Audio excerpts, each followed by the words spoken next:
Boom. Alright, so exactly where we left off. The two siege tanks had just died. This one siege tank guarded by the Widow Mines. Yeah, sorry guys, I'm trying to do my best to keep that away from the microphone. The Dragoons can't really break this, is kind of the sad thing. Once the War Person comes out, maybe it's a little bit different, but even then, he's still got the Viking to worry about, which is not the fastest DPS in the world, but it will eventually kill out the War Person.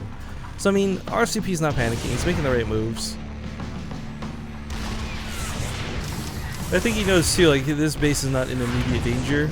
I mean, it's taking the siege tank forever just to get the shields down, and a big part of this is because the cooldown on that attack is so long. But catching up full of the reinforcements, slowly chipping away the spider mines, maybe pushes in here. I like that he brought the vultures to start fighting this, but as this tank goes down, and the vultures will get cleaned up as well, and this base will be saved. Now, RSVP, curiously enough, he was still producing probes from this base the whole time this was going on. I don't know if anyone caught that, I didn't point it out, but it goes back to work here immediately. Vulture's gonna clean up a couple of the zealots on the retreats, farting out those grenades, shooting them left and right. No more spider mines to be had, but oh, this might be quick off. No, the Dragoon has got this. Oh, that uphill advantage. The probes being pulled into this fight. Workers' Civil Union unite. That 1 HP Vulture. Can he get one more shot? No, okay, it's actually go down.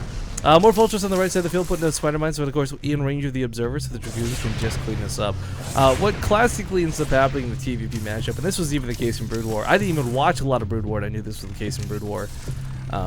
Well, you basically try and get the vultures behind the Dragoons. You want to be able to put those spider mines in their path of retreat rather than their path of advance. Otherwise, what happens is, well, they keep picking them off like we keep seeing. But an armory is on the way, so we'll see those upgrades eventually. We do have Dragoons versus what is primarily tanks and vultures, so this is about as standard as this can get. No one's really deviated too far. I do like that the War Prism was made. Actually, did he make another new one? Yes, there's 2 in total. RSVP is going to have the option to possibly drop on top of the siege lines, but there's a Viking, there's a couple of Goliaths. He obviously is aware that there's a problem, but not exactly his highest priority. Well, Goliaths are pretty cool. Their DPS is kind of quite frankly, when it comes to shooting ground units as well, so you don't want to have too many of them in your army, but having a nice mix of both, all 3 of these units combined is quite nice. Now, starting to move out here just a little bit, but really, I mean, Moxie's not in a position to really take map control, I guess. He's taking a 4th while this is going on. He's seen his opponent's 4th as well. SCV ready. So both players are in an okay spot for the time being, but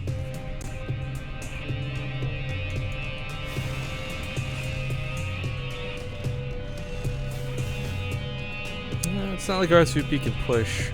Temple Archives is going to be kind of nifty to see. I don't think we're going to see storms necessarily, quite frankly, at all. But it would be cool to see that integrated some way, somehow. Anyways, the Observer sitting quite nicely above the army. We got the Stargate on the way. This will probably lead to Arbiter Tribunal, I would hope. RSVP is one of his... I would not call him exactly like the cutting-edge Protoss player, but he has been one step ahead of most for the majority of his Starbow career, at least from what we've got to see. But Zealots are loaded up into the War Prism. We'll use for some friendly fire splash on top of the tanks.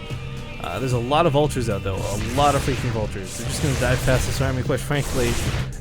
There are some Dragoons at home, but I think if done correctly, Moxie could just clear out this probe line. There's 8 cannon here for defense, but there's so many vultures. Oh my god, the spider mines. Oh my god, the spider mines are so real right now. Goes into this 4th base mineral line, sorry. There might be a cannon here, but who cares because all the probes are now dead. They didn't kill the cannon on top of this. The Zealots try and get in here, but the spider mines take care of them pretty nicely. Backing away out of this, he's got more spider mines down, and this base, I don't... okay, it's not gonna die. I was gonna say, like, there's no way. Like, how with vultures, but picks off the majority of the Zealots. Free kills here for him, but sadly he's gonna lose all the vultures. There's no way they're getting out of this live. So again, the concept here is kind of get the spider mines down to do as much damage as possible, take out a couple more Zealots on a retreat, and, well, I said no way they get out of here alive, but I meant to say no way they all get out of here alive. Quite frankly, a large portion of them are dead. 43 vultures have died in the making of this game, guys. It's funny to watch them get around like this, because vultures can be really effectively used. I'd say those dives are pretty neat, but getting sandwiched in here is not what Moxie wants to do. He's going to set up the siege tanks. Whether they're sieged or not, the problem is they attack so freaking slow, and this is not a fight he can afford to take, not sandwiched like this. The siege tank's now sieging up, but the Dragoons could just simply walk into melee range if they want to. Not happening though, perhaps RSVP is going to recognize this too late. It's starting to hit and run his way into melee range. Both players are going to catastrophically collide, and looks like RSVP will walk out of this victorious. Taking out a majority of those tanks is going to hurt. There's still a couple Spider-Mines to buy him a little time on the retreat, but that was a devastating blow to take. A lot of siege tanks went down. You know, you can replace vultures with very little issue, but those siege tanks going down was just absolutely harsh to deal with. It's funny too, because I read the patch notes, and again in Season 1 you still had reactors. They removed the reactor for Starbow for Terran players, so you can't produce 2 vultures at a time. You can't produce 8 vultures at a time. You know, you really need to get those factories up. That's why we see so many of them. Because I was so used to seeing like 4 factories in total. You know, a couple tech labs, 1 reactor. You're good to go with those overcharges, but struggling to get some units out. We've seen this in 2 different series so far today, and it doesn't seem to be changing here. But we do have Storm. Okay. I talked about maybe seeing this. The reason I said maybe for this, guys, Storm hits for quite a bit more in Starbow than it does in regular StarCraft. I think StarCraft it does about 80 damage and 90 damage. It's the exact amount of health as a Hydralisk, so I think 80 or something like that. But in Starbow it hits for I think 112. I'll double check that with session. But siege tanks, they're gonna be stuck. They're gonna be static. They're going to be stormed. Same with the vultures. They don't have a whole hell of a lot of health, down to 70, but. I really want to see that stasis field come into effect. Maybe some really cool stuff that comes out of that.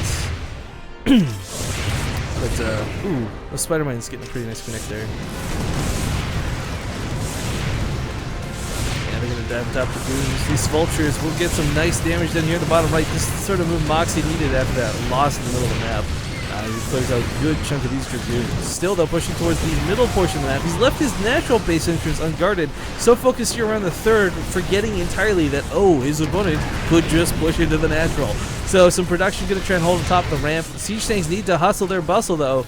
Sending at the 3rd does him no good if he's going to lose this game with the natural. Goliath's brought to the front lines. SCVs are pulled, and, StarCraft 2, Brood War, Starbow, it doesn't matter. If the SCVs are pulled, chances are you're not having a good time. Zealous dropping top of the siege tanks, and this is looking worse and worse for poor Moxie. He's got no way to clean up the main, he's got no way to clean up this attack outside, and this looks like it's about over. GG is called, and RSVP will take game number 1 in this best of 3.